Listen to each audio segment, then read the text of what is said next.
parle pas de suspension de X à l'heure actuelle ici au sein de la Commission. D'ailleurs, comme Paula vient de le dire, on est nous-mêmes encore présents sur X. Donc, par rapport aux élections européennes, effectivement, ce qu'on avait fait en amont des élections européennes, c'est organiser plusieurs tours de table avec ces très grandes plateformes. On ne parle pas que de X, on parle de Facebook, on parle de Instagram, on parle de TikTok.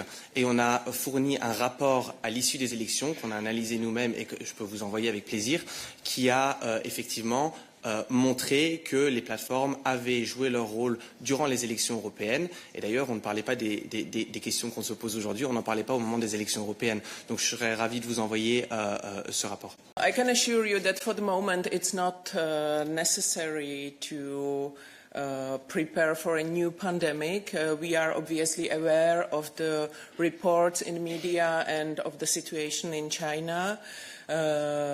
ECDC is monitoring very closely the situation, and it will be discussed under the Health Committee and monitored also in the future weeks. Fortunately, it's a very theoretical question. Now, in terms of legally and whether the Article 42. 7 of the treaty would apply to Greenland, it would apply to Greenland. But we are indeed speaking of something extremely theoretical on which we will not want to elaborate, nor would I compare the situation with what happened in Ukraine. It's very good that we have this meeting today here in Ramstein. First of all, because we need to do everything possible to make sure that Ukraine has what it needs in terms of training, in terms of equipment, to prolong the fight and to prevail in this fight, which of course started in February 22 with the massive onslaught of Russia, unprovoked onslaught of Russia on Ukraine. Secondly, it is important that you're here because this is all about burden sharing, making sure that we are in this together, with all these countries being represented here today. Take, for example, our host country, Germany. Germany has so far provided close to 30 billion euros of support in training and equipment for Ukraine. So this whole spirit of burden sharing will be very much to the center of our talks today. The Commission takes note of this week's judgment of the European Court of Human Rights. While the Commission closely follows the case law of the ECHR, the Commission does not comment on specific judgments. It is for the Member States concerned to ensure compliance with the Court's judgments under the supervision of the Committee of Ministers of the Council of Europe. Migration must be managed in a dignified and humane way. Efficient border management must be firmly rooted in the respect of fundamental rights. It is for the national authorities to follow up and to ensure compliance with the judgments of the European Court of Human Rights. The Commission has been working with the Greek authorities over the past years and continues to do so to ensure a robust system for monitoring investigation of allegations and to ensure the necessary follow-up. Today we deliver 3 billion euros to Ukraine as the first payment of the EU part of the G7 loan.